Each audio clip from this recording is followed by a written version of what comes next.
McCoy, my 7-year-old, went to school dressed as Michael Jackson.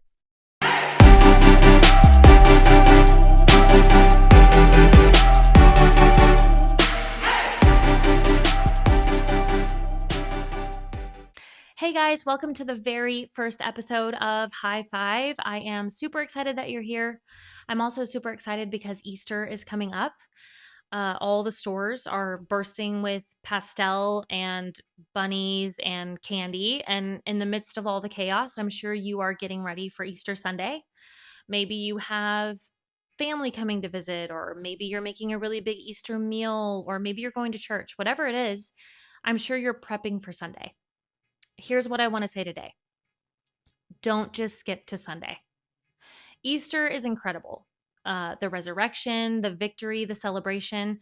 But before Sunday came, there was a whole lot that happened in the middle, right? There was disappointment, there was confusion, there was silence, and there was waiting. And if we're honest, parenting can feel a lot like that sometimes.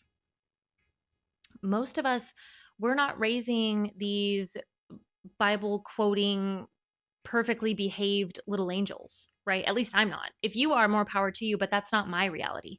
Most of us are raising kids who have huge meltdowns in the car, right? And I'm so thankful that I am out of the car seat phase, because that back bend thing that they do when they don't want to get in, man, that's rough.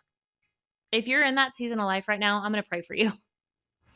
Most of us are raising kids who argue about what they want to wear in the mornings. And yes, McCoy, my son who was 7, he went to school dressed as Michael Jackson. And it wasn't even like a spirit week, it was like a normal Tuesday. Most of us are raising kids who choose bedtime to have these really big theological conversations.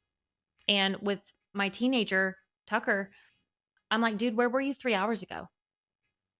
Because now it's 10 p.m. and I'm tired and it's too late. And when we don't respond well in those moments, it's really easy to feel like we're failing. But the middle really does matter. The conversations in the car, they matter. That's a super easy time to connect with your kids. The long conversations at bedtime, the lengthy bedtime prayer that sometimes feels like a chore, that matters. And I've had to really lean into this with Tucker. He just turned 15 and he's not going to be under my roof for very much longer. And that actually makes me want to vomit saying that out loud. But I have to find these times to connect with him. And if that means 12 a.m. and I'm a zombie, then let's do it. The I don't know, but let's figure it out answers, that matters. And probably the most important, the apology when we lose our temper or we don't respond well, that matters so much. When you apologize to your kids, you are modeling what healthy communication looks like, and you're showing them what it looks like to own it. So get comfortable with apologizing to your kids. In those vulnerable moments, that's where faith actually grows. On Sundays, as a children's pastor, it's part of my job to be bubbly and silly and energetic. And I'm like that with most of the kids. And I have to remind myself that my kids don't always need my Sunday energy. What my kids really need is just to see me being faithful in the middle.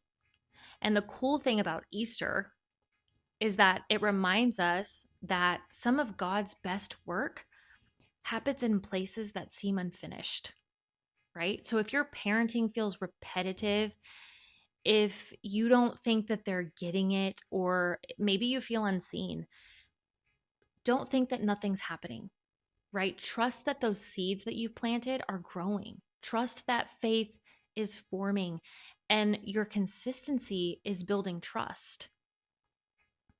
Because really what our kids are learning, they're learning how to follow Jesus by watching you try.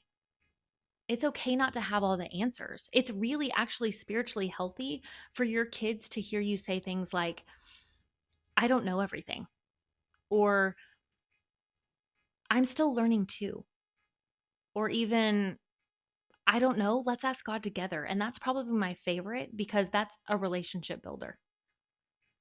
So, as we head into Easter, let it be real, let it be simple, let it be imperfect. You're not messing it up. You're just in the middle, and the middle matters so much more than you think. You're doing such a great job. Keep it up, keep showing up. And remember, if you are raising kids in faith, you deserve the biggest high five. Happy Easter, and we'll see you next time.